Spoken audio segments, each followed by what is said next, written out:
Bonjour, ici Cléo Maheu.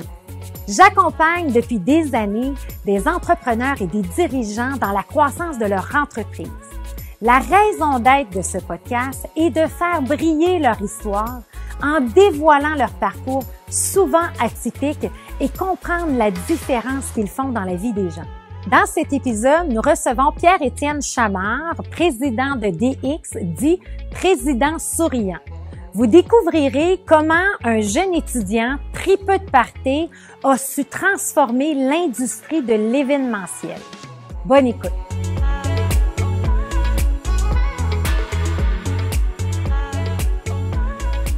Bonjour Pierre-Étienne Chamard, très heureuse de te recevoir dans ton décor. En fait, on est dans le studio avec Dan et tout de l'atelier 4771, c'est ici qu'on tourne, mais on a fait affaire à tes services parce qu'il y avait une pénurie de rideaux blancs et de panneaux, fait que tu nous as beaucoup aidé, fait qu'on est content de te recevoir dans ton décor. Ça fait plaisir, merci. Merci de me recevoir. Très heureuse d'être ici. Écoute Pierre-Étienne, ça fait longtemps que je suis ton parcours. On s'est rencontrés à l'école d'entrepreneurship de Beauce il y a plusieurs années. Fait combien d'années que tu as fait l'école, toi? Je pense que ça fait 3 ou 4 ans. 3 ou 4 ans. Probablement plus 4 ans, en fait. Plus 4 ans. C'est 10, qui appelle la cohorte 10. La cohorte numéro 10. Oui, puis là, ils sont rendus à 19. C'est ça, fait que ça doit faire 4 ans, 5 ans. Ben, plus, ouais, moi, j'aurais plus un 5-6. Ça va vite, finalement. Ça va vite, exact. Mais c'est ça. Fait que moi, je me rappelle de t'avoir rencontré à l'école et de parler des concepts d'hypercroissance, puis les étapes, puis tout ça. Puis là, toi, là, t'étais sur la coche, là, pour parler en bon québécois, là. Puis là, t'avais tout pris des notes. Ah oui, nous autres, on fait déjà ça, on fait déjà ça, on fait déjà ça. Puis j'étais ébahie par ta vivacité d'esprit. Donc, c'est vraiment un honneur de t'avoir ici aujourd'hui. Et Histoire d'hypercroissance, c'est vraiment un podcast où je veux démystifier ce qu'il y a dans la tête d'un entrepreneur parce que ça va vite. Puis vous avez cette drive-là, cette énergie-là, surtout toi. Alors, je veux apprendre à te connaître. Fait que parle-nous de où vient, tu sais, puis tu peux même me parler, là, tu sais, c'est quand tu as su, toi, dans ton enfance, que tu allais devenir entrepreneur. Oh boy, hey! Hey, je pars de loin, là. Ah, vraiment, oui. Quand j'ai su que j'allais devenir entrepreneur, en fait, excellente question. J'ai démarré l'entreprise avec un associé. Oui. En 2006. Okay. J'avais 22 ans, j'étais à l'université. Il me restait 2 ans à faire à l'université. On a démarré la compagnie-là à partir de rien. En fait, on a vraiment le concept. On a drafté ça sur une napkin dans un bar parce qu'on était animateur dans un bar. Fait que on a des bons vieux classiques, là, en fait. Fait que on est parti d'absolument rien. On ne s'attendait pas du tout à ça. OK. Puis, mais pourquoi vous vouliez partir ça? Tu as étudié en quoi à l'université, toi? J'ai étudié en relations industrielles. OK. Fait que, donc, c'est pas du tout là-dedans. Là, OK. Puis ton partenaire, était-tu en relation industrielle aussi? Non, pas du tout. Il est en production animale, puis à l'ITA, à la Pocatière. OK. Puis, il a fait un cours un peu plus tard en radio. Fait que c'est pas en tout dans les mêmes domaines, pas du tout. Fait que là, vous décidez, là, puis d'où vient cette idée-là? C'était pourquoi vous vouliez essayer ça? Ben, c'est qu'on était animateur DJ dans des bars. Oui. Fait qu'on s'est dit, on va partir une compagnie on va créer des concepts, des thématiques, faire des tournées dans des bars, des clubs, Québec-Nouveau-Brunswick. OK. Parce que, dans les régions, à ce moment-là, le monde organisait des soirées en blanc, des balles en blanc, mais il n'y avait rien de blanc. OK. Fait que, dans le fond, on s'est dit, hey, ça prend un décor, faut mettre le monde dans l'ambiance, ça prend un décor pour attirer le monde et tout. Fait que, on a monté des thématiques, puis on a fait des tournées avec ça pendant un bon 2-3 ans. OK. Puis après ça, c'est là qu'on a tourné notre modèle d'affaires pour organiser des événements corporatifs. Oui. Au lieu d'organiser juste des parties, OK. on organisait des événements corporatifs. On va devenir un peu plus sérieux, là. L'université est finie. Ben, c'est ça. Puis, c'est même Philippe, on l'associé à cette époque-là, qui disait... tu sais, à un moment donné, on n'en fera pas toute une vie, là, des parties dans des bars, là, se coucher à 4h, 5h du matin, 3-4 fois par semaine, ça va faire là, avec la famille et tout, ça va être compliqué. Fait qu'il préparait déjà ce terrain-là, il disait déjà que ça faisait pas de sens. T'sais. OK. Donc, Puis l'idée des concepts puis tout ça, puis là, juste question comme ça, pourquoi Québec, Nouveau-Brunswick? Pourquoi Nouveau-Brunswick? Ben, c'est qu'on a découvert, un peu après avoir commencé au Québec, que Nouveau-Brunswick, là, c'était le party... La totale, comme c'est incroyable. Nos meilleurs parties, là, c'était au Nouveau-Brunswick. Au Nouveau-Brunswick. Les grandes virées, là, c'est complètement hallucinant. Puis le monde faisait 2-3 heures de route pour venir à nos parties. Fait qu'on faisait des parties à Shippagan, à Caraquette, Edmundston, fait que, à Moncton également, Campbellton. Fait que tout dans ces coins-là, c'est complètement incroyable. Là, Hey, mais tu me rappelles quelque chose? Moi, mon père m'a envoyé apprendre l'anglais à Fredericton, de Nouveau-Brunswick. Ouais. Et puis, je suis tombée en amour avec un Mexicain. Fait que quand il est revenu, il m'a dit « How is your English? » J'ai dit « Todo está bien! » C'est que j'ai été pas mal sur le party pendant 6 semaines. Il était découragé, mais oui, c'est vrai que c'est le Nouveau-Brunswick, j'ai des souvenirs de ça. Fait que là, vous faites ça, mais c'est quoi le concept? Comment vous développez votre modèle d'affaires? Comment vous partez? C'est beau, là, faire des parties, mais comment tu t'organises, là? Comment tu trouves tes gens au Nouveau-Brunswick, puis tout ça? On faisait des téléphones, on appelait les propriétaires de bars, puis on leur proposait nos concepts. C'est quoi un concept de bar, mettons? Là, principalement, on chargeait, à ce moment-là, on chargeait 1000$. C'était simple, au fond. C'est 1000$, on arrive avec des cadeaux à donner au monde, 2 autres ou hôtesses. À ce moment-là, c'était des hôtesses qui donnaient des shooters, qui dansaient avec le monde, qui donnaient des cadeaux. Puis nous autres, on animait. Des fois, il y avait un DJ. Puis on mettait tout un décor en place. Fait que, le décor, à partir de là, les premières banques de décors qu'on a montées venaient de là. Fait que tu arrives au Nouveau-Brunswick avec ton truck? Ouais, on avait un trailer fermé. Oui. Mais mettons, je vais vous donner un exemple. On avait acheté notre premier concept, on faisait des foam parties, fait que c'est des machines à mousse. Oui. Fait que c'est comme dans un bain, mais à grande échelle. Fait qu'on remplit la piste de danse de mousse, puis le monde danse là-dedans. Fait que mais on a mis de l'eau partout, on a dû scraper des planchers. Là. Présentement, faire ça, j'aurais tellement peur pour mes assurances. C'est sûr qu'on a scrapé des planchers, puis même, il y a une place à Campbellton, je me rappelle, l'eau, tellement ça mettait tellement d'eau au sol, ça coulait dans le restaurant qui était au sol. Il y avait un restaurant de fruits de mer en bas. Il y avait de l'eau partout. En tout cas, il y a plein d'histoires hallucinantes là-dessus. Oui, c'est ça. Fait que ça, c'est le début, dans le fond, du concept de dire, regarde, l'événementiel, on peut peut-être en faire un modèle d'affaires. Fait que là, on fait ces 2-3 années-là de bar, puis après ça, qu'est-ce qui se passe? Exact. On a commencé on voulait développer des nouveaux modèles. Fait qu'en fait, quand on essayait de trouver c'était quoi l'idée qui allait émerger puis qui allait être un bon modèle qu'on pourrait scaler. OK. Fait qu'on a même fait du booking de DJ internationaux. OK. Pour voir si ça allait, si on allait avoir un reach avec ça. Fait qu'on a booké des DJ de l'international, des artistes qu'on faisait venir. On les bookait dans les bars qu'on avait déjà des contacts au Québec et au Nouveau-Brunswick. Après ça, on a parti une agence d'événements pour célibataires. Fait que des soirées pour célibataires, ça s'appelait le 25-54. 25 à 54 ans. Fait qu'on splittait 2 groupes. Tu as dû avoir du fun là-dedans aussi. Là. Ben, c'est quand même intéressant, mais on n'a pas fait beaucoup d'événements là-dedans. Parce qu'on s'est rendu compte vite que ça aurait pris beaucoup d'argent faire de la promotion pour faire sortir. À ce moment-là, on parlait de 30 000 mettons, pour comme, faire lever le concept un peu, mais on n'avait pas cet argent-là. Non. Mais on avait un site web, transaction en ligne déjà, puis on était en 2008 à ce moment-là. Wow. Le monde pouvait payer directement en ligne pour payer leur soirée. Les activités étaient concentrées selon les intérêts du monde. C'était principalement des activités de 15 à 30, 35, 40 personnes max. Une dégustation de cocktails ou sinon, on fait un atelier de mixologie, une promenade dans un jardin, un pique-nique dans un parc. Plein de petites activités, une randonnée en forêt, un souper rencontre, des ateliers de cuisine. Fait que vous essayez plein d'affaires. Là. Vous aviez une idée. Puis d'où venaient toutes ces idées-là? Là?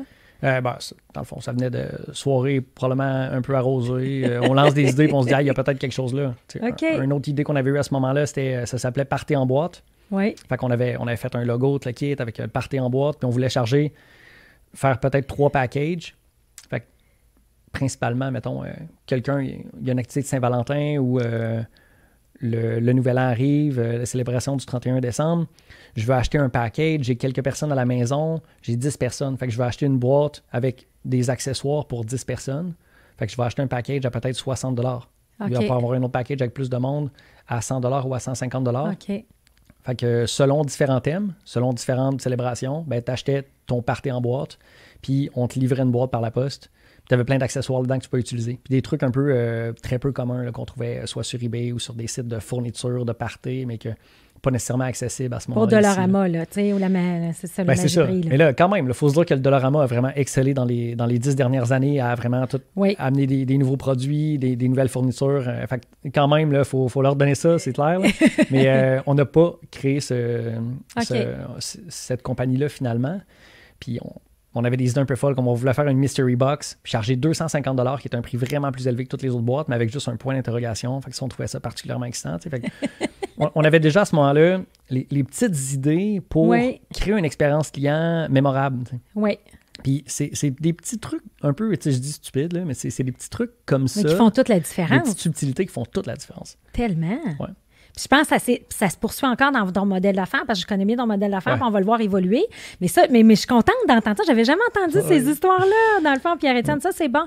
Puis parle-moi davantage. Fait que là, on a toutes ces idées-là de business. Fait que là, comment on arrive à DX, là? Bien, on essayait ces trucs-là, on les laissait tomber un après l'autre, parce qu'à un moment donné, on se dit, finalement, ça va coûter trop cher. Ou, finalement, il n'y a pas nécessairement le marché là. Ou, on n'est pas nécessairement skilled là-dedans. Donc, on les laissait tomber, on les mettait de côté. Puis on continuait à ce moment-là à notre première business qui s'appelait à ce moment-là, c'était pas DX, ça s'appelait Diffusion Extrême. OK. C'est ça, j'ai jamais su les lettres de DX en plus. Faut pas le dire trop souvent, celle-là. Mais non, j'aime ça. Diffusion Extrême. Fait que, on était surtout là-dessus. Fait qu'on continuait à faire des parties, à booker des soirées dans des bars. Puis des événements corporatifs. Fait qu'on on organisait des petits congrès, des réunions d'affaires, des cocktails, puis des parties de Noël pour des entreprises, des parties pour des festivals. Fait qu'on se lançait un peu plus dans le corpo, qui était un peu plus sérieux. Fait que le monde, on recevait les paiements plus rapidement, soudainement. Fait que là, on était comme, OK, ben le monde, ils ont de l'argent. Regardons. Puis soudainement, c'est plus sérieux, tu sais. Fait qu'on est plus pris au sérieux par la communauté d'affaires de Québec à ce moment-là. Puis, on louait également du décor. Tous les décors qu'on avait achetés pour louer, pour faire nos soirées dans les bars, il y a des gestionnaires d'événements qui nous appelaient en disant « Hey, je crois que vous avez ça, j'ai été référé par quelqu'un, il me dit que vous aviez ce genre de décor-là, est-ce que c'est possible de le louer? » Fait ben, OK, dans le fond, c'est dans des boîtes. Là, Ah oui, pourquoi pas? Puis à ce moment-là, j'étais dans le demi-sous-sol chez nous à Sainte-Foy. C'est là qu'on a starté la business. On avait une chambre qu'on ne se servait pas, c'était l'entrepôt. Fait qu'on a commencé avec ça. Les boîtes étaient dans l'entrepôt, ça dormait là. On va les louer, pourquoi pas? Ben, allons-y. Là, ça va 200, 300 $. Finalement, ça a commencé à lever un peu. Fait qu'on louait du stock à des gestionnaires d'événements. Donc, mettons pour faire un petit recap, on avait Diffusion Extrême Nightlife, Diffusion Extrême Corporatif. Fait qu'on organisait des soirées, on organisait des événements. Puis, on louait également du stock à des gestionnaires d'événements. Oui. Il est arrivé un événement clé à un moment donné. C'était le lancement d'une Porsche Panamera 4 portes au Musée de la Civilisation. On s'est fait engager par un gestionnaire d'événements qui, lui, était engagé par une agence de marketing pour Porsche. OK. Puis, à un moment donné, pendant la soirée, l'agence de marketing est venue me voir, puis on jasait, tout. Elle dit « Ah, vous autres, vous avez l'air donc bien cool. Hey, vous pourriez m'organiser ma prochaine soirée. » J'étais comme « Attends un peu, là. » Le gestionnaire d'événements, c'est lui qui m'a engagé. Puis là, tu m'offres de bypasser mon client. J'étais comme « OK, ça peut m'amener un événement, c'est prestigieux, ça a l'air bien le fun. » Mais en même temps, mon gestionnaire d'événements, il risque de m'amener 10 événements par mois, lui. Oui. Là, je ne veux pas le bypasser. Tu sais, c'est comme trahison ultime. Fait que je voulais pas faire ça. Puis c'est là que j'ai allumé. Il y a vraiment eu, tu sais, le flash. Le flash. J'ai dit, OK, ben là, c'est à cause que si lui, il m'offre de bypasser, probablement qu'il y a plus de gestionnaires d'événements qui ont peur que, vu qu'on fait de la gestion d'événements également, ils ont peur qu'on le bypasse puis qu'on passe directement avec son client la prochaine fois. Donc là, ils vont cacher l'information, ils l'auront pas chez nous parce qu'on les compétitionne également dans leur core business. Fait que c'est là qu'on s'est dit, puis on avait très peu de chiffre d'affaires en location là, à ce moment-là. C'était même pas 5% de chiffre d'affaires, je peux dire. Puis, avec Philippe, on a décidé on va tout laisser tomber, la gestion d'événements complets. On va uniquement faire de la location. Ce qui était un peu, c'était un peu crazy parce que on n'avait pas beaucoup de stock à ce moment-là. On avait quelques éléments de décor, mais pas comme aujourd'hui, là, mais à peine pour faire du revenu puis que ça marche, mais finalement, on s'est mis à acheter des trucs, on s'est mis à en louer de plus en plus. Puis quand on a fait la décision de tourner comme ça, de faire le virage, ben, c'est là que ça a commencé à monter. Puis là, on est en quelle année rendu là? Ça fait 2010. 2010, OK. Fait que ça faisait 4 ans qu'on roulait comme ça. Okay. En 2010, on a laissé tomber quand même beaucoup d'autres concepts qu'on avait. Puis on a arrêté de faire de la gestion d'événements au complet. Fait que c'est là qu'on est devenu fournisseur des gestionnaires d'événements. OK. Puis c'est là que ça a commencé à shifter davantage. OK. Fait que là, c'est le fun. Fait que là, le modèle d'affaires plus qu'on connaît aujourd'hui est arrivé et tout exact. ça. C'est là qu'on a laissé tomber Diffusion Extrême. On a créé DX Design à ce moment-là. OK. Ouais. Qui a évolué là, dans les 2 dernières années. On a transformé DX Design pour créer DX avec le liner mobilier événementiel. Mobilier événementiel, parce que c'est toujours le core business aujourd'hui. Tu sais, Exactement. C'est la location de mobilier, le core business. Location de mobilier et décor pour des événements principalement. Et ça a été quoi l'alliance que vous avez fait avec les fameuses personnes d'événementiel? Ça a-tu été votre client cible, dans le fond, dans toutes ces années-là? Oui, définitivement. Ça a été notre client cible, gestionnaire, planificateur, des entreprises qui voulaient louer des décors pour leurs rencontres d'affaires ou pour leurs soirées, des parties ou autres. Là. Fait qu'au lieu de réinventer la roue puis de partir en compétition, c'est de dire on va en faire des alliés parce que ça se fait pas. Puis des entreprises comme vous au Québec de location comme ça, il y en a-tu beaucoup? Je connais pas ça. Je connais juste vous autres. Moi, vous êtes les meilleurs, là, fait que je connais juste vous autres. Il n'y en a pas énormément. Il y en a quand même pas mal. Il y en a plus à Montréal, définitivement. À Québec, à ce moment-là, parce qu'on avait seulement un bureau à Québec, il n'y en avait pas beaucoup.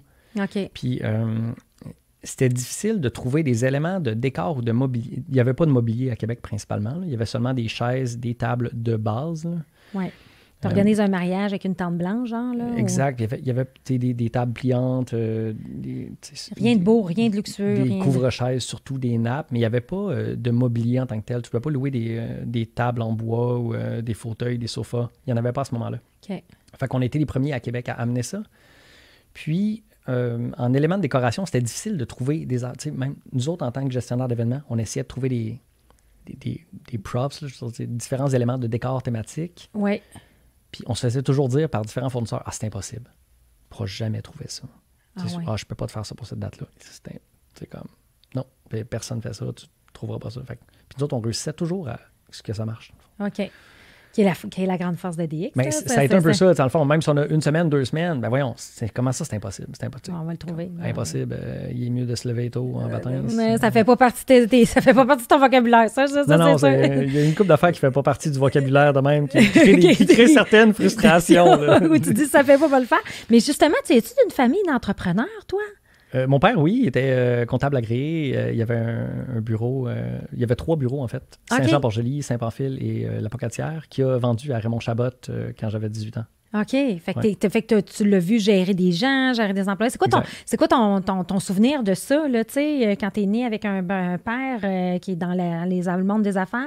Ben, il y avait énormément de travail. Mes parents étaient... ils étaient souvent là pour moi, mais ils étaient souvent au travail. Au travail, oui. Ils étaient là quand j'avais besoin, dans le fond. OK. Disons ça comme ça. Mais j'ai manqué de rien quand j'étais jeune, quand même. Mais ils travaillaient énormément. Mais c'est se levait très tôt, Mm. rentrait très tard, ça travaillait dur. Puis même ma mère qui travaillait pour le bureau de comptable également, ben, dans le fond, les deux bossaient dur. Puis, autrement, quand c'est pas dans le travail, ben, ça travaillait très dur sur le terrain ou dans des projets. Ils s'impliquaient dans la communauté, dans l'organisation de différents festivals. Puis ma mère, c'est une organisée, une structurée, une méthodique. J'ai appris énormément. Là. OK. Fait que tu retiens-tu plus de ton père ou de ta mère aujourd'hui, tu dirais? Question difficile, là. Non, mais tu sais, je sais pas. Tu dis, j'ai appris beaucoup de ma mère, mais tu sais, aujourd'hui, tu te vois plus dans ton style d'entrepreneur. Peut-être plus dans mon père, mais en même temps, tu sais, il y a certaines affaires, ça vient beaucoup de ma mère. OK. Ouais. Ta mère, toute la structure, tout ça, quoi, ça va là. Le côté de la structure, puis tu sais, peut-être... Bon, certains diront que j'ai pas beaucoup de côté people, là, selon. Ça dépend au niveau d'intelligence émotionnelle, mais bon... Oui. Mais tu sais, ces cotes-là viennent surtout de ma mère. Surtout de ta mère, OK, surtout de ta mère. Puis là, on bâtit une équipe. Fait que là, vous étiez les deux. Il y a Philippe et toi. Ouais. Puis là, on a trouvé un peu un modèle d'affaires, tu sais, qu'on pense qu'il y a de l'argent à faire là et tout. Fait que là, comment qu'on s'entoure des bonnes personnes? Comment ça fonctionne? Ben, premièrement, on fait tout parce qu'on n'a pas d'argent. Oui, clairement. Il y a des amis qui nous aident, mais quand que ça commence à rouler, ben, les amis ne veulent plus nécessairement aider parce que là, il faut qu'ils aident trop souvent. Oui, c'est ça. Ouais. On s'est même retrouvé à embaucher de nos amis d'enfance, dans le fond. Puis bon, on verra. On parlera peut-être un peu plus tantôt. T'es arrivé toute sorte d'histoire avec ça. Là, c'est moindrement dans mes recommandations présentement. Donc, engager des amis d'enfance, écoute, on faisait tout. Là. On montait les décors, on faisait les ventes. On était en plein milieu de l'escabeau avec des affaires, en train d'accrocher les rideaux dans les airs. On était en train de faire la vente de la semaine d'après. On démontait la nuit ou le soir après l'événement.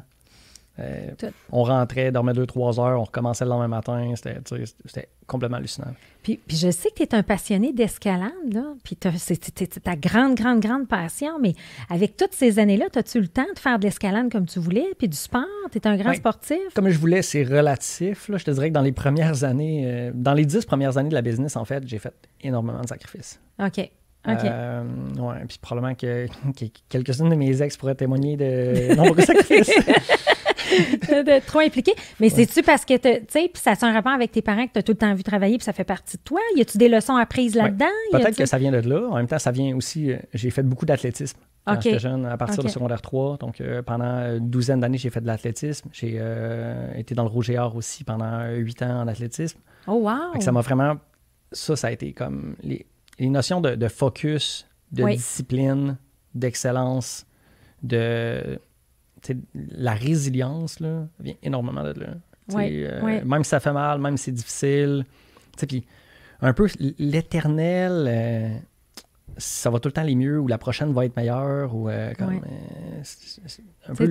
regardes en avant, là. Je regarde en avant, mais en même temps, je suis tout le temps un peu insatisfait, en étant quand même satisfait. Je suis tout le temps un peu éternel insatisfait, ce qui fait en sorte que je veux tout le temps me pousser plus loin. Oui. Sortir de ta zone de... en fait, toi, depuis que je te connais, tu veux continuellement sortir de ta zone de confort. Quand même, j'aime bien mon petit confort, mais sortir de la zone de confort, je pense, c'est... Mais je pense qu'il ne faut pas que tu restes trop longtemps dans cette zone-là, puis il faut que tu aimes ça te réinventer, puis de voir les nouvelles possibilités. Ouais. Ça vient d'où, ça? Tu sais, là, tu as parlé de l'athlétisme, y a-tu d'autres choses, tu sais, qui viennent de ça, ce côté-là, là, d'être autant à vouloir, tu sais, changer le monde? Ah, je sais pas, peut-être.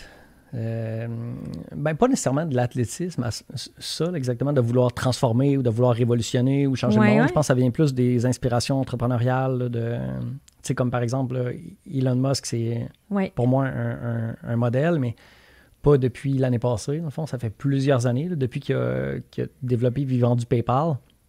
Ça fait des années. Fait que, même dans les premières expérimentations de Tesla puis de SpaceX, j'étais vraiment fasciné par, OK, là, comme c'est all-in, puis il va pas juste à peu près. Il y a eu quelques parties de Steve Jobs aussi avant, qui étaient comme complètement fascinantes. C'est cette volonté d'exceller puis d'aller au-delà de ce qui est normalement acceptable. Dans le fond, comme... Nous autres, dans le mobilier, on le voit souvent. Mettons, on installe un comptoir, un bar, mais on peut mettre de l'éclairage en dessous. Si la rallonge électrique en dessous est toute virée un peu de travers, c'est pas clean, c'est pas neat, c'est pas comme droit sur le sol, puis comme tapé, puis caché, même si c'est derrière, tu le sais que c'est pas correct. Okay. Même si c'est caché, tu le sais toi que c'est pas correct. Donc pourquoi le laisser de même? Il y a d'autres personnes qui vont le voir. Après ça, ça va teindre le niveau de qualité. Ouais. Les traiteurs vont le voir, d'autres fournisseurs vont le voir, la salle, le gestionnaire d'événements, à un moment donné, va voir ça. C'est étonnant. Fait que toi, c'est vraiment visé comme justement l'excellence. Puis je sais que tu es quelqu'un qui lit énormément puis qui apprend.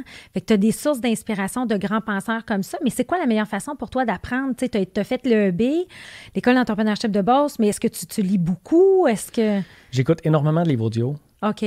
Principalement parce que j'ai plus de difficultés à m'asseoir devant un livre. Oui. Puis à m'arrêter 3 heures pour lire. Fait que les livres audio, c'est pour moi... puis là, je les écoute à comme 50% de vitesse de plus. Là, fait que ça va pas mal plus vite. Ben là, c'est juste ton rythme, ça, hein, 50%.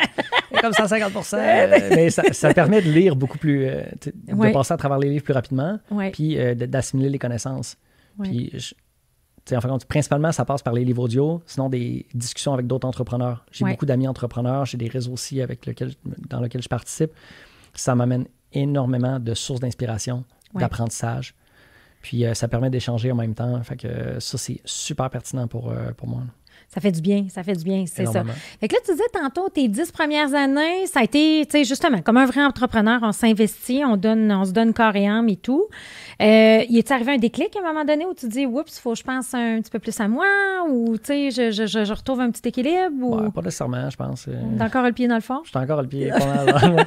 T'es jeune, toi! Non, mais tu sais, dans le fond, je prends un peu plus de vacances parce que je peux plus me le permettre. Oui. Parce que, tu sais, nos salaires à travers les années ont quand même évolué. Oui. Disons, dans les 5 dernières années. Avant ça, c'était plutôt... on s'arrange avec les moyens du bord. Fait que, ça a évolué, fait que ça a permis que je prenne un peu plus de vacances. Oui. Puis j'avais vraiment du monde dans la business autour de moi qui était hyper compétent dans ce qu'il faisait. Oui. Donc, Mélissa, qui est notre directrice des ventes, hyper compétente. J'avais Stéphane en opération, qui avait une expérience d'opération logistique d'une 30aine d'années. J'avais des superviseurs qui étaient compétents également. J'avais une adjointe, Caroline, qui était aussi qui s'occupait d'énormément de trucs. Fait que je pouvais partir de la business pendant 2 semaines, puis même le niveau de vente augmentait, dans le fond, quand je partais. Fait que là, tu avais réussi à structurer une équipe. Puis c'est quoi la clé du succès d'avoir mis cette équipe-là en place, ou en qui tu as confiance? Qu'est-ce que tu as appris là-dedans? Wow! Énormément. En fait, quand c'est vraiment tricky, c'est la confiance que tu as. Comme au début, je disais, j'ai engagé des amis d'enfance initialement. J'ai même eu un de mes amis d'enfance qui a commis une fraude envers la business. Mon meilleur ami d'enfance avec qui j'étais comme primaire, secondaire. Puis c'était lui qui s'occupait de notre administration. Puis il a fraudé la compagnie. C'est pas pardonnable, ça. Horrible, là. Fait que, puis là, ça remet à questionner un peu les amis d'enfance, puis qui qu'on laisse dans le inner circle à quelque part, dans le corps, puis qu'on donne toute l'information. Oui. Puis Philippe et moi, on a toujours été vraiment un peu plus bonasses, dans le fond. On va aider, on va croire en quelqu'un, on va faire super confiance dès le début. Mais, il faut pas en profiter, là. Parce que, il y a des limites. Il y a des limites. Ouais, c'est ça. Fait que c'est quand même tricky, ça, parce que j'ai dû apprendre à dealer avec ça, puis aller chercher les bonnes personnes. Puis, présentement, comme on revient vraiment, présentement, je suis en train de retravailler sur le core vraiment de l'équipe de DX, puis engager les bonnes personnes handpick. Fait que c'est vraiment là, à petite pince, là, puis une par une, qu'on trouve vraiment les bonnes personnes qui vont permettre de faire shifter la business. Puis on utilise énormément les principes du top grading. Ouais. On est revenu vraiment, puis comme là, Mélissa l'a poussé à un autre niveau. Là. Okay. Dans les derniers mois, elle a vraiment shifté à un autre level. Elle est vraiment comme sérieuse dans ses démarches, puis la manière qu'elle procède à ses entrevues et tout, c'est impeccable. Je suis vraiment impressionné. Peux-tu nous en donner, pour les gens qui ne connaissent pas, c'est quoi le top grading? Peux-tu juste un peu nous expliquer c'est quoi, puis qu'est-ce que vous avez fait, vous, pour ça? Bien, probablement que tu pourrais l'expliquer pas mal mieux que moi, mais... Non, mais c'est l'axe des valeurs versus la performance, puis des joueurs A qu'on cherche dans le top grading, c'est d'aller chercher des gens qui ont les valeurs de la compagnie. Puis ça, je veux que tu en parles, Pierre-Étienne, parce que tu as fait un travail extraordinaire de définir les valeurs de l'entreprise, l'ADN de l'entreprise. Fait que j'imagine que dans votre top grading, vous êtes capable de voir s'il y a un fit de valeur quand vous faites l'embauche de vos gens. Oui, définitivement. OK. Et ça, c'est comme... On n'a pas le choix d'avoir un fit avec les valeurs, là, avec l'organisation en tant que telle. Je pense qu'il y a quand même à faire attention présentement. Puis avec Mélissa, on en parlait justement hier. C'est pas toujours évident quand on cherche un fit culturel d'aller chercher des personnes qui des fois qui nous ressemblent pas, mais qui vont amener tellement à la business. Fait que tu sais, puis je pense que c'est un débat de société vraiment pertinent actuellement. Si on va chercher seulement des personnes qui nous ressemblent, c'est comme dans notre cas, mettons, là, principalement, il y a... c'est pas en totalité, là, mais il y a énormément de Québécois chez nous. Puis, bon, il y a probablement autant de gars que de filles, là. Mais, tu sais, comme... On aimerait ça aller chercher... La diversité énormément. Puis, je pense que ça va nous amener à un autre niveau, quelque part. Oui. Puis, surtout avec Montréal, qui a une diversité incroyable. Oui. Bien là, tu sais, dans le fond, nous autres, à parler juste quasiment français, puis un français de... Un français de ouais. Français alors, je comprends. C'est ça, on se comprend. Exactement, c'est ça. Mais c'est un bon point que tu amènes, en fait, parce que, tu sais, il y a des grosses vagues, là, tu sais, de diversité, puis tu sais, des campagnes, tout ça qu'on voit et tout. Puis, mais dans le fond, ça ne veut pas dire qu'en voulant aller chercher de la diversité, ça ne veut pas dire que tu ne prends pas quelqu'un qui va avoir tes valeurs.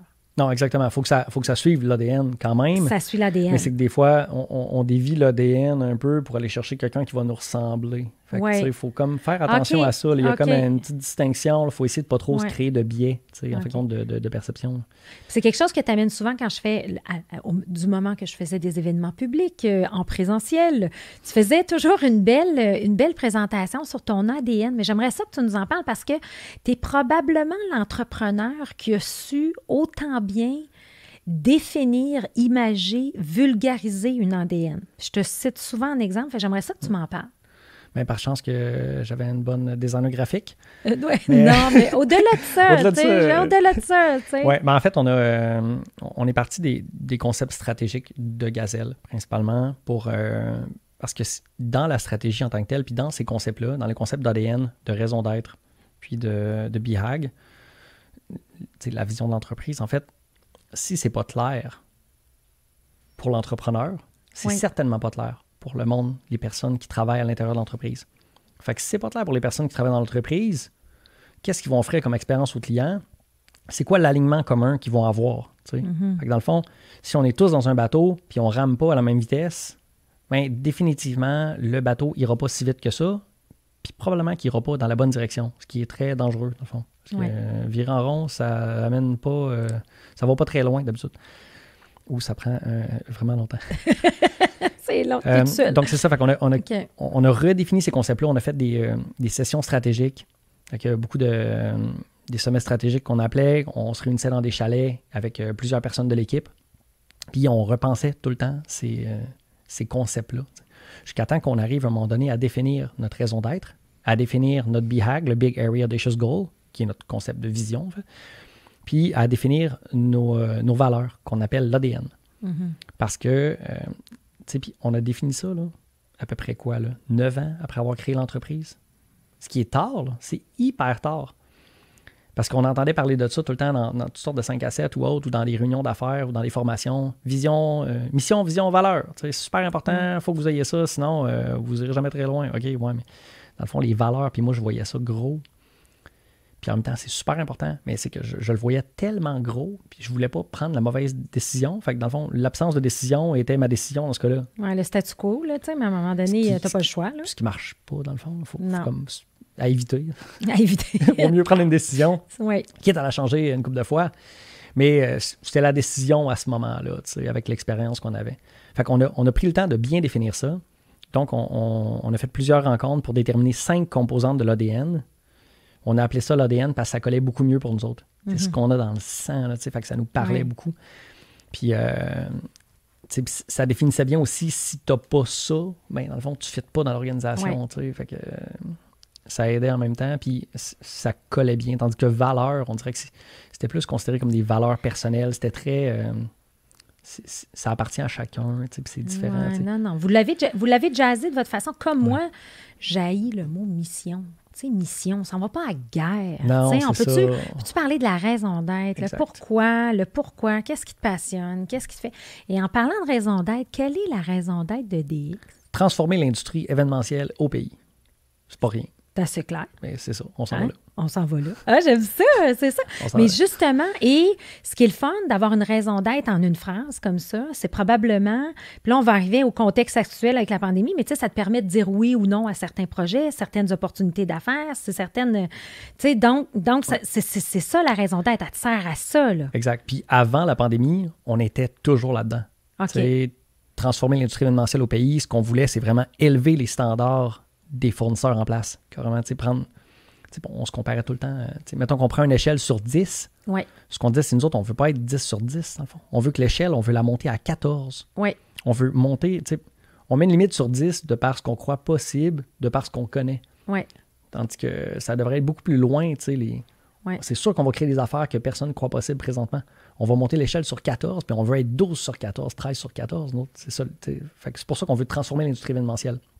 Créer des nouvelles manières de fonctionner, créer des nouveaux modèles d'affaires, faire vibrer le client avec des expériences mémorables qu'il n'aurait jamais pensé qu'il pourrait avoir juste en louant des sofas, en louant des fauteuils, pour préparer son événement, en fond.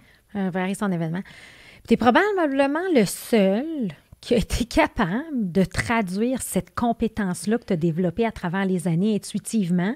Puis on comprend que ça revient de même dans les bars, d'offrir des cadeaux, de faire vivre des expériences. Ça a toujours été au cœur de ce que vous vouliez bâtir. Ouais. Bien, aujourd'hui, tu es capable d'avoir une promesse de marque reliée à ça. Puis je veux que tu nous parles de ta promesse de marque parce que c'est ça qui est extraordinaire chez DX. Donc, je pense que on l'a fait à peu près en même temps qu'on a découvert notre BHAG.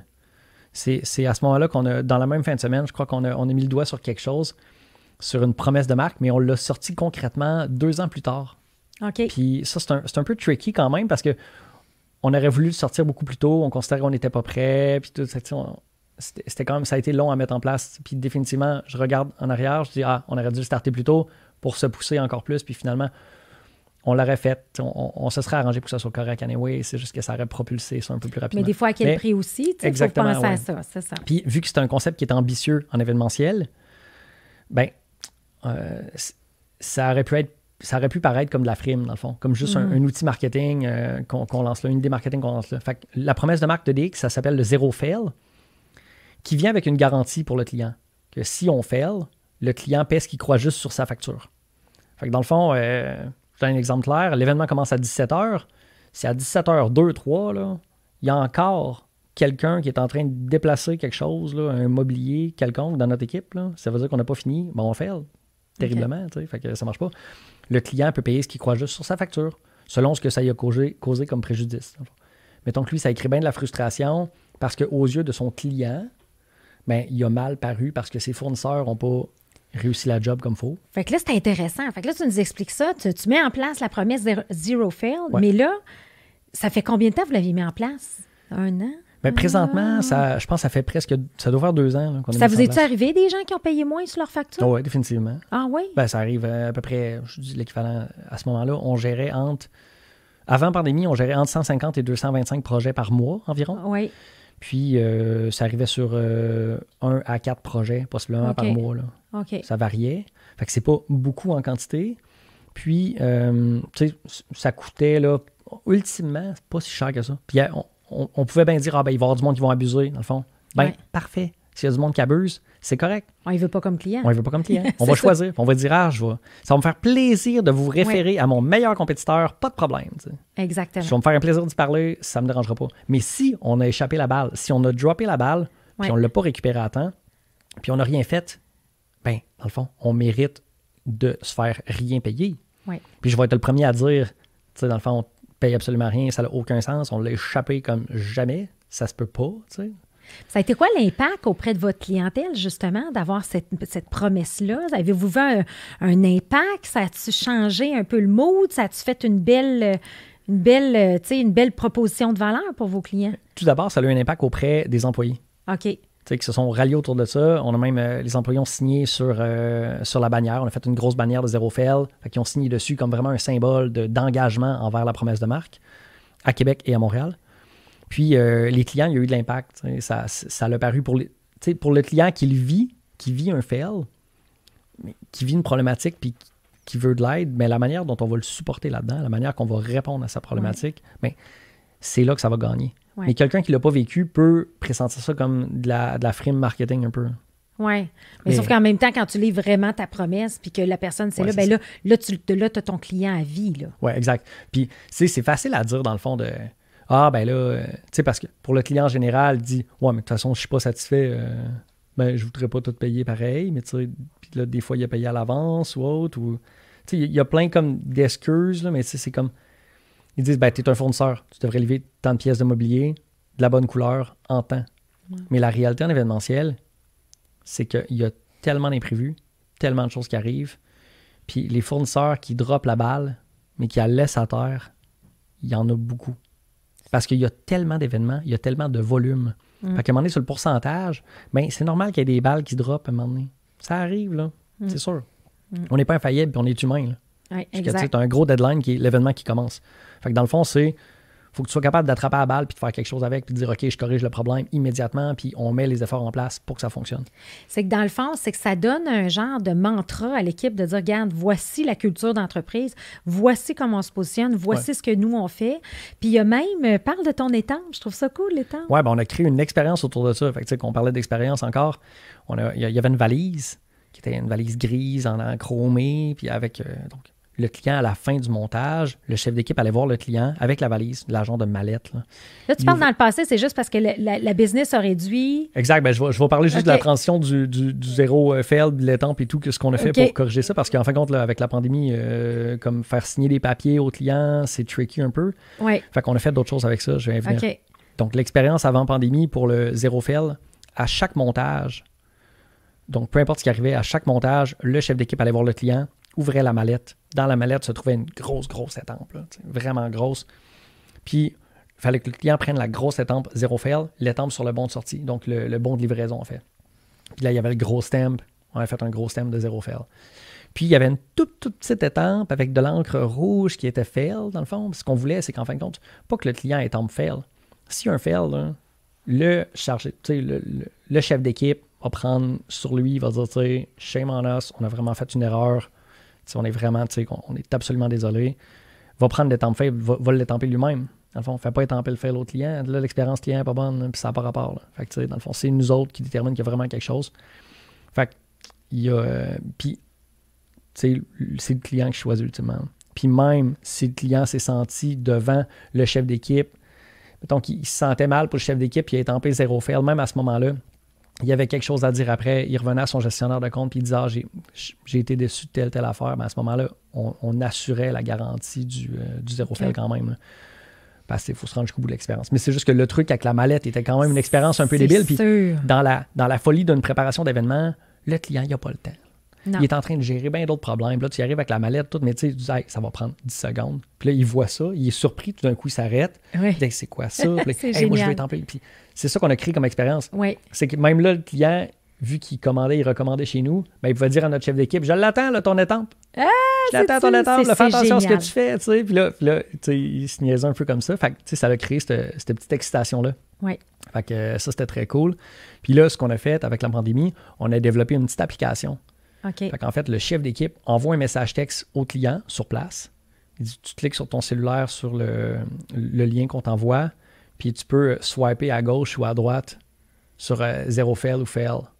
Ah oui. Genre, est-ce que le montage a été facile ou ça n'a pas été facile? T'sais? Ça a-tu été simple? T'sais? Fait qu'il y a il y a comme 4 questions. Tu fais juste un swipe à droite, swipe à droite, swipe à droite. Comme un peu dans Tinder. Oui, c'est ça. Je sais pas, tu as trouvé ton inspiration? Pas du tout dans le dating en ligne. Je t'agace. Mais ouais, ça vient un peu de là, dans le fond. Oui, mais l'idée est simple, par exemple. Ouais, juste d'un côté puis de l'autre. Puis même si le monde ne sont pas sur les applications pour swiper, dans le fond, tu sais, souvent, le monde a eu un chum qui dit « Ah, mon nom, comment ça marche? Un peu. Puis là, ils ont vu ça. Fait que, ils vont reconnaître un peu ça. Puis j'ai des clients un peu fous qu'on y aise souvent. Ils vont comme trouver ça complètement hilarant. Fait que c'est ce truc-là. Puis on a fait un super like également. OK. Fait que ça, c'est encore plus drôle. Ça un super green. C'est-à-dire que l'équipe a fait un travail exceptionnel. Ouais, c'est ça. Fait que, tu sais, en fait, c'est juste c'est des petits trucs qui font vivre une expérience au client. Tu sais, même si on est dans un contexte actuel, mais tu sais, dans le fond, ça fait du bien, ça fait sourire, ça amène une expérience qui est mémorable, dans le fond. Bien, je sais que quand ton équipe est venue ici, Dan, il a reçu ce petit courriel. C'est donc bien génial, ça, c'est donc bien génial. Fait que, tu sais, c'est le fun. Fait que là, on le vit. Puis moi, j'aime aussi, même les gens sont brandés avec les vêtements. Tu sais, je veux dire, il y a un commitment là, par rapport à ça. Fait que ça, c'est le fun parce que on s'entend-tu, et ça va si c'est pas de la pandémie, vous avez vécu une hypercroissance dans les 10 dernières années phénoménale en focusant là-dessus, en ayant la promesse et tout. Là, on parlait de 150 événements à 200 par mois. Ouais. Vous êtes Montréal-Québec, vous étiez Montréal-Québec pas mal toujours, tout ça. On a fait Québec, ensuite Montréal, il y a 5 ans qu'on a ouvert. OK. Montréal a vraiment pris de l'ampleur incroyablement. Après ça, on a ouvert Ottawa il y a 1 an. OK. Ben, un peu plus qu'un an maintenant. Mais puis là, on a dû fermer le bureau d'Ottawa en avril quand la pandémie nous a touchés. En fait, on a perdu 90-95% de nos revenus avec la COVID. Donc, ça nous a vraiment comme donné un coup de barre. Puis ça a permis de faire le ménage de tout bord du côté en même temps. Là. Ben oui, de se réinventer. Justement, comment tu sais, je veux que tu sois à l'aise d'en parler aussi, là, Pierre-Étienne, mais tu sais, comment tu abordes ça? Là, puis on a vu que tu faisais preuve de résilience avec ton athlétisme. C'est tout ton parcours, tu sais, puis tu n'as pas peur d'essayer puis de transformer. Ça fait partie de ta raison d'être puis de ton ADN. Fait quand, puis on sait que l'industrie, hier, j'étais avec des gens dans le tourisme, puis ça a été la même chose, 95% du chef d'affaires. Tu sais, on dit toujours qu'il y en a qui ça va très, très bien ou très, très mal, mais comment tu prends ça, tu sais, de tout ce côté-là, adversité? Ben, ça a été hyper difficile, surtout le côté au début, la mise à pied des employés, ça a été horrible. Ouais. Ça s'est fait principalement par les directeurs, mais ça a été quelque chose de vraiment tranchant. Puis après ça, mettre à pied les directeurs, comme qui venaient de mettre à pied les employés, comme horrible. Horrible, hein? Définitivement, on a passé par un genre de roller coaster d'émotions en avril, mai, juin, juillet. Oui. Puis, toujours en attente de se dire ça passe-tu aussi. Oui, mais on était un peu dans les réalistes. Comme dès le mois de mai-juin, on était dans des conférences virtuelles avec des acteurs de l'industrie événementielle, de l'industrie touristique. Puis nous, on était dans les réalistes de dire attendez absolument rien avant décembre. T'sais. Puis là, tout le monde dit ça va revenir au mois de juin, au mois de septembre. Mes clients m'ont repoussé ça au mois de septembre, là, c'est sûr qu'ils vont le faire. Je suis comme, non. Là. Et comme, ça va aller l'année prochaine. Puis on était vraiment party pooper. Là, comme. OK. Puis même un point qu'à un moment donné, tu sais, j'ai arrêté de participer à des conférences comme ça, parce que je me suis dit, tu sais, comme là, je deviens vraiment négatif, dans le fond, je deviens pessimiste à fond, mais je pense que j'étais plus du côté du réalisme. Même à ce moment-là, peut-être un peu trop tôt pour... tu sais, puis je suis quelqu'un ordinairement qui est hyper optimiste, là. Tu sais, j'étais un débile optimiste, puis en fin de compte, c'est ce qui fait encore pourquoi que je suis dans DX aujourd'hui, puis que je fonce, puis que je veux encore aller plus loin, puis qu'on crée des nouveaux, tu sais, toutes sortes de nouvelles idées, puis qu'on met en place des nouveaux trucs. Parce que je suis un hyper optimiste, même en temps de pandémie, puis qu'on a perdu 95% des revenus. Oui. Tu sais, on n'est pas en train d'attendre les bras croisés que ça va revenir, puis ce sera pas trop long, puis il n'y a pas de problème, puis tu sais, le gouvernement va nous sauver. C'est comme ça se passera pas, là. C'est nous autres qui va nous sauver. Exact. Puis en plus, quand j'ai vu il y a quelques semaines, tu sais, que tu étais dans les entreprises à plus forte croissance, tu sais, les listes sont sorties. Fait que là, tu sais, ça a été quoi? Puis là, j'ai vu que tu avais écrit quelque chose là-dessus. Ça a été quoi, justement, les faits? Définitivement. Mixed feeling. Là. Genre, oui, OK, hein? oui, bravo. J'écris comme slow clap, trompette de carnaval, un peu trop... c'est ça, tu sais. Ouais. Fait que c'est ça, tu sais, c'est comme c'est une bonne petite tape dans le dos, là. Mais clairement, on va refaire ces listes-là dans une couple d'années, là. Pas présentement. On va revivre une autre croissance. Ça va être un peu ça. Fait que, tu sais, c'était le fun d'avoir ça. Mais en même temps, la réalité est que ça a vraiment flanché. Puis là, on doit se redéfinir. Puis comment on se redéfinit avec un contexte comme ça qui nous affecte autant, là, tu sais? Ben, ça a été en premier de trouver la bonne équipe. C'est de garder les bons joueurs. Puis, tu sais, pas les bons joueurs. C'est vraiment de redéfinir le core au complet. Qu'est-ce qu'on allait avoir besoin pour la relance, puis pour redéfinir l'industrie événementielle. Pour aller là, vraiment le DX, je dirais 5.0, là, parce que ça fait plusieurs fois qu'on le redéfinit. Là. Fait que, tu sais, pour la nouvelle génération de DX, si on veut, qu'est-ce que ça allait prendre comme compétence, comme style, comme personnalité, comme aptitude. Puis le recrutement qu'on a fait, parce qu'on a recruté des personnes dans les derniers mois, les dernières semaines, ben, d'aller chercher ces personnes clés-là dont on a besoin puis qui vont nous amener à un autre niveau. Ça a été surtout ça en premier. Puis, comme là, en termes d'engagement, on avait le zéro fail. On a créé le zéro risque. On fait le lancement comme lundi qui s'en vient. Là. Donc, on crée le zéro risque qui est notre engagement de normes sanitaires en événementiel. Okay. C'est quoi notre protocole sanitaire? On a même un pulvérisateur électrostatique qui est comme un fusil qui sort de l'espace là, pour... ça fonctionne vraiment, en fait. Ça désinfecte, ça assainit chacune des pièces de mobilier à la fin du montage. On fait ça également au démontage pour s'assurer qu'on ne ramène pas ça à l'entrepôt. Donc, on a un protocole sanitaire qui est très clair, qui est très bien défini. Puis, vu qu'on a une équipe qui excelle puis qui est vraiment sur les process, dans le fond, on assure ça pour le client. Là. Fait que c'est vraiment un engagement fort qu'on a pris. Fait que ça, c'est une chose qu'on a faite pour se réinventer. Le zéro fail, on n'a pas eu le choix de l'adapter pour le rendre plus techno avec l'application parce que l'étampe, on ne peut plus vraiment faire ça. Là. Oui. Puis, par la suite, ce qu'on est en train de faire présentement, on est en train de créer un nouveau modèle d'affaires. Fait qu'on crée un nouveau brand complètement à côté de DX qui va fonctionner sur un nouveau modèle d'affaires. Fait qu'il va être plus techno, plus numérique, en fait. Qui va vous permettre de continuer dans cette même passion-là de transformer l'événementiel au pays. Exact. Fait que, tu sais, ce qui va même permettre à DX de se concentrer sur ses clients, tu sais, sur les clients qui représentent vraiment bien DX, en fait, sur la clientèle core de DX, puis pour pousser ça à un autre niveau. Okay. Fait qu'on va avoir l'autre brand, puis on va avoir DX qui va pousser encore plus loin le service et l'expérience client. Wow. Fait qu'on, tu sais, déjà qu'on avait une expérience client qui était assez sharp, là, puis un service, tu sais, qui est bien, mais, tu sais, on n'est pas sur 14. On pourrait cibler 25 à la place de 10 sur 10. Hein? C'est ça, pourquoi pas? Fait qu'en tout cas, c'est le fun. On est quand même bien excités, malgré tout ce qui arrive. C'est plutôt négatif qu'on peut voir. À chaque fois qu'on parle de ça, on est super excités du nouveau concept, puis même de DX, de ce qu'on veut recréer. T'sais. Fait que là, on travaille sur le nouveau brand. En décembre, janvier, février, mars, on revend DX complètement. Fait qu'on va repousser l'expérience à un autre niveau. On va vraiment aller loin là-dedans. Puis, en termes d'expérience, c'est des mots qui sont faciles présentement. Puis là, tout le monde dit « l'expérience client. » Puis « ben oui. » Il faut être customer-centric. Puis le service, donc important. Mais dans le fond, c'est tous les petits détails, les petites attentions. Puis je pense que ce qui est au centre de tout ça, c'est la pertinence. Je pense qu'il revient. C'est à quel point que chacun des éléments de ton process est pertinent ou pas pertinent. Puis ça va de la visite sur ton site web, là, le premier coup d'œil du client ou ta première publicité, si on veut qu'il amène le client sur ton site, jusqu'au process d'après-service. Comment tu reviens à ton client, comment tu lui parles, qu'est-ce que tu lui poses comme question, comment ça se passe l'après. Puis c'est toute la dernière portion qui est souvent la facturation. Avant ça, tu as le onboarding client, la livraison de ton service. Comment ça se passe? Quand tu as des pépins, qui gère les problèmes, qui gère les problématiques, puis les petits trucs qui arrivent, puis comment ça se fait, tu sais. L'expérience, c'est tellement large. Du début à la fin, à partir du moment où tu as un premier contact jusqu'à la fin. Exact. Là, tu te rends compte que, est-ce que ton client, est-ce qu'il est à sa première expérience avec la compagnie, ou il est à sa deuxième, troisième, ou il est à sa 10e expérience avec la compagnie?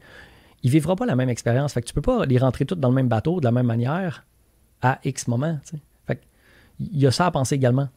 Puis, c'est le fun parce que là, on crée un nouveau brand complètement. Fait qu'on est capable de designer l'expérience client du début à la fin d'une manière comme exceptionnelle, puis tout penser à ces petites attentions-là dès le départ.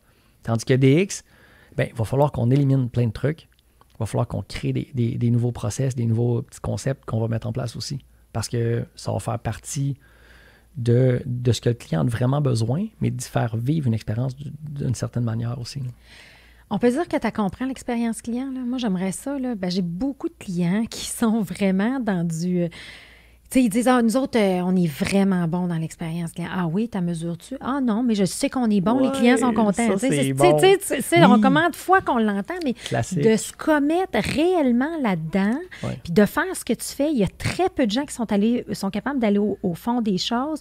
Et là, tu dis, gars, je me sers de la pandémie pour réinventer puis pousser encore plus loin.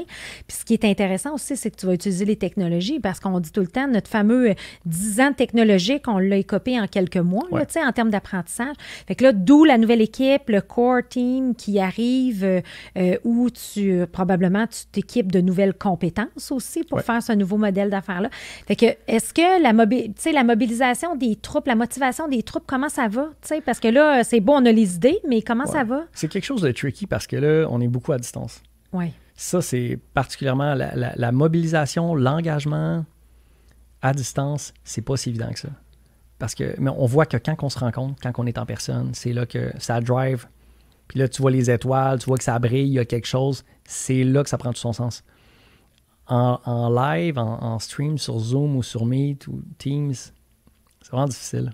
Ouais. Tu n'as pas la même vibration, tu n'as pas la même énergie, la même excitation, tu n'as pas le même feel. On a tous besoin d'humain. Hein? On a hâte que l'humain revienne. Définitivement. Fait que, c'est pour ça qu'on se book quelques rencontres en personne dans des moments, pour des sujets qui sont un peu plus stratégiques ou un peu plus tricky, tandis que pour d'autres qui sont un peu plus opérationnels, on y va plus en ligne. Puis tu sais, c'est l'important, je pense, c'est d'en parler souvent. C'est comme un peu, comme Jim Collins disait, le Strategic Council, pour créer des concepts stratégiques de BHAC, de raison d'être, d'ADN et tous les autres concepts stratégiques. C'est la fréquence à laquelle ton personnel core se rencontre puis discute de ces affaires-là qui fait la différence. Oui. Qui fait en sorte que si tu vas trouver ces éléments-là puis prendre des actions plus rapidement, ou ça va te prendre, mettons, 10 ans pour le figure out. Puis, pour trouver ces petits trucs-là d'expérience, tu dis, j'ai l'expérience là-dedans, mais en fait, c'est juste que je suis un éternel insatisfait. Mm-hmm. Je vais au restaurant, j'ai comme... Combien de fois, là, comme que je suis... Je viens de te demander un verre d'eau, tu sais, comme, faut t'amener un verre d'eau. Là, je leur demande, ça serait cool que tu l'amènes, tu sais, dans le fond. Puis là, tu sais, il y a des affaires où ça fait 35 minutes qu'elle t'attend, puis que tu t'es pas fait demander si tu voulais un verre, tu sais. Of course, je suis assis ici pour une bonne raison, tu sais. Puis je dis pas ça, dis-moi, mais tu sais, comme... Non, mais tu le penses dans ta tête. Je suis avec ma blonde, puis comme, clairement, là, c'est comme ça serait le fun, là. C'est ça. Puis tu sais, là, fait que tu vois que ça a été comme, il y a un détachement entre l'expérience puis ce qu'on dit, puis c'est pas seulement au restaurant. Oui, mais c'est un peu aussi Pierre-Étienne Chamard. C'est un peu ton ADN. Oui, j'ai un stock un peu. Là. J'ai beaucoup de temps. Définitivement, mes employés diraient que j'ai beaucoup de temps. Non, mais ce qui est intéressant, c'est que tu vas le pousser pour rendre le tout l'impossible possible dans ta business. Ouais. Fait que je trouve que tu deviens un modèle en soi hyper inspirant.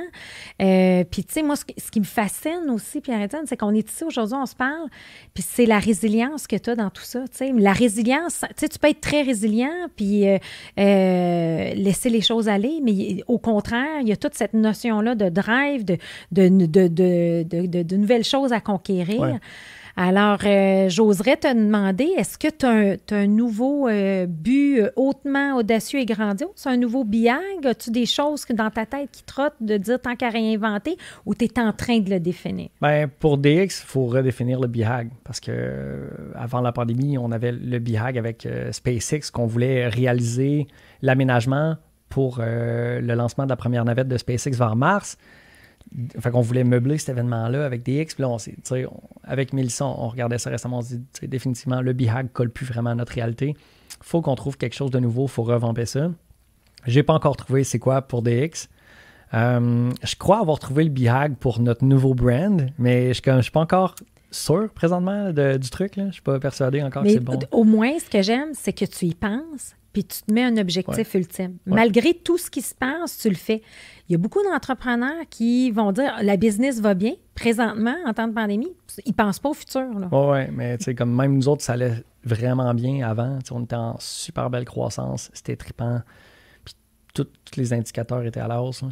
Tandis que là, à ce moment-là, on voulait réinventer déjà le truc. On était comme « ah, c'est pas exactement ça. Il faut aller un peu plus loin là. » Ou telle affaire, il faut vraiment améliorer ce niveau-là ou améliorer notre excellence opérationnelle. Il faut simplifier tous les process. Fait on était vraiment déjà dans cette vibe-là. Continuellement. Fait qu'on était, c'était encore là, c'était cette éternelle insatisfaction-là. Puis je suis quelqu'un qui, je me satisfais de peu de choses, en fond. Comme je peux être chez nous, je vais manger un craft dinner, je vais être super content. Puis j'aime manger des bonnes choses. Mais comme, fais le job. Comme ça. Correct. Ça le fait, c'est correct. Fait que, autant que je peux être satisfait de petites affaires, mais comme quand on parle d'expérience client, puis que à un moment donné, tu es un client, je veux pas nécessairement payer pour un truc, je veux payer pour une expérience. Je vais pas au restaurant pour payer de la bouffe. Je vais là pour l'ambiance, je vais là pour l'expérience que je vais vivre. Puis selon ce qui va se passer là, selon la vibe, ben, c'est là que ça va être trippant ou pas. Puis on parle d'un restaurant, mais on parle de plein d'autres choses. Hein. Mettons, je vais seulement acheter, je vais magasiner pour un frigidaire. C'est la même chose. Si je vis une expérience qui est complètement désagréable, comme... Le futur est là, puis l'expérience est créée par des humains. Oui, la technologie peut aider, mais à la base, il faut y penser, il faut y réfléchir. Pierre-Étienne, c'était vraiment super trippant de t'avoir. Tu viens de dire qu'il faut vivre une expérience tripante. Moi, je viens de passer la dernière heure à vivre quelque chose de tripant. J'ai initié ce podcast-là en temps de pandémie pour pouvoir m'asseoir avec des gens tripants comme toi, avoir du temps pour échanger. Quelle belle histoire. Merci infiniment. Et je n'ai aucun doute de l'hypercroissance, de DX et nouveau branding, c'est certain. Et pour les gens présentement qui veulent vous rejoindre DX, c'est quoi le meilleur moyen de vous rejoindre pour l'événementiel et tout? Puis là, peut-être juste dire la grosseur de l'entrepôt, là. C'est plus un trailer en arrière de ton auto, là. Fait que c'est quoi, là, l'entrepôt? Ça ressemble à quoi? Oui, définitivement, l'entrepôt, c'est gros. On a 30 000 pieds carrés à Montréal, puis il y a 15 000 pieds carrés à Québec. Wow! Puis c'est rempli de stock. Puis prochainement, en fin de compte, le mois prochain ou même à la fin du mois de novembre, on va recevoir des nouveaux produits.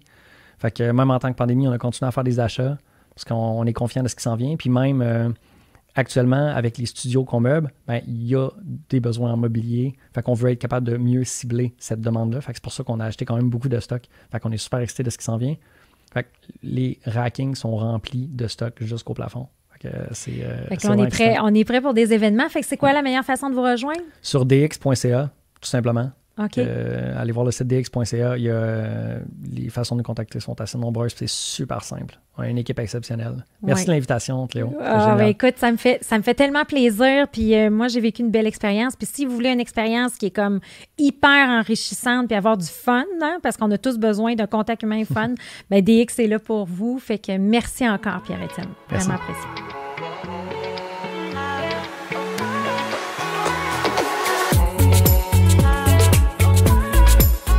Tous les autres épisodes d'Histoire d'hypercroissance sont disponibles en format audio sur les principales plateformes de podcast et en vidéo sur YouTube. Pour du contenu exclusif, rendez-vous sur la page LinkedIn Hypercroissance ou sur le site hypercroissance.com. Au plaisir de vous y retrouver très bientôt.